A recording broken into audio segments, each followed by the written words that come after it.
अरे इमरान भाई, तेरा माँ पसंद है ना, मरेगा तो क्या होगा? अभी मर जाएगा तो खुशी होगा, रोएगा क्या? रोएगा? अभी तेरा बीबी फरक हिंदू है ना, वो मरेगा तो रोएगा? रोएगा कि नहीं? रोएगा ना? तेरा बेटा छोटा बच्चा वो मरेगा तो खुशी हो जाएगा? बोल, खुशी होगा? हाँ? अल्लाह तेरे को अल्लाह सुन रहे। ये रमजान का टाइम बैटिंग गैप को इतना खुशी कर रहे हैं ना, सुनेगा जरूर। अभी तेरा लेवर जाएगा ना, कैंसर भी आ जाएगा, बीबी को बेटा को भी ब्रेन ट्यूमर, माँ मर जाएगा, सभी लोग मर जाएगा।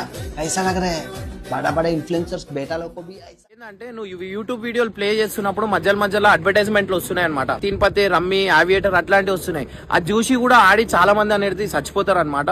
సో ఏం లేదు, ఇది రాకుండా కూడా నువ్వు చేయొచ్చు. నువ్వు ఏం చేయాలంటే మానిటైజేషన్ ఆఫ్ చేసేయాలన్నమాట. సో దీని వల్ల ఏంటంటే చాలా మందికి మనం కాపాడినట్టు కూడా ఉంటది. అండ్ నాకు నీ మీద ఏం కోపం లేదు.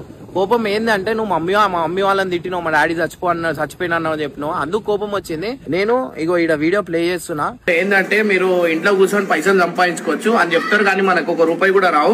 నేను ఆడొద్దు అని చెప్పి ప్రమోషన్ చేస్తుండే, కానీ నేను చెప్తుండే, కానీ అది కూడా బంద్ చేసేస్తా నేను. అండ్ నామినేషన్ నువ్వు కూడా మానిటైజేషన్ ఆఫ్ చేసి ప్లీజ్, ఇది నా రిక్వెస్ట్ అనమాట. నీకు మానిటైజేషన్ ఆఫ్ చేసి ఏ ప్రమోషన్ అనేది కనిపించద్దు ఎవరికి. సో కిల్ బిట్టింగ్ మీద మనం కూడా స్ట్రైక్ మీద కూర్చున్నాం. అండ్ ఇట్లాంటి ఓవర్ మానిటైజేషన్ అందరు ఆఫ్ చేసి చేయండి. సజ్జనర్ సార్ మీ సైడ్ నుంచి కూడా మీరు కొంచెం చెప్పండి. అందరు మానిటైజేషన్ ఆఫ్ చేసేస్తే ఏ ప్రమోషన్ అనేది ఉండదు. పోయి పాకిస్తాన్ బాడుకోలతో నాకు పెట్టిన అబ్బాయి పాకిస్తాన్ ముస్లిం, హిందుస్థాన్ ముస్లిం ఇండియాలో ఉన్న ముస్లింస్ అందరు పాకిస్తాన్ అంటావా ఏంది? మతాలకు రెచ్చగొడుతున్నావు.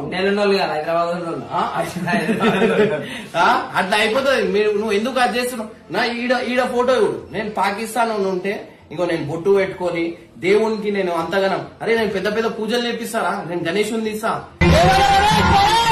చైనా పీది నువ్వు ఇండియా వాళ్ళకి పనికిరాని యువత. ఇదిగో వీళ్ళు బొద్దని పంచదార వేసుకుని నాకినా మీకు సిగ్గురాదు. దీని మీద నేను ఒకసారి వీనికి కామెంట్ పెట్టినాను, ఆ రోజే బ్లాక్ చేసిన నేను. వీనికి చైనా వాళ్ళు వాళ్ళ డెవలప్మెంట్ చూసి ఇండియా వాళ్ళు అంటే వాళ్ళు చైనా వాళ్ళ పీదినాలంట. మన ఇండియా సాధించింది ఏమేం కావాలా? మన దగ్గర ఉన్న కల్చర్, మన ఉన్న దగ్గర డెమోక్రసీ అట్లాంటి ఏ దేశంలో లేదు.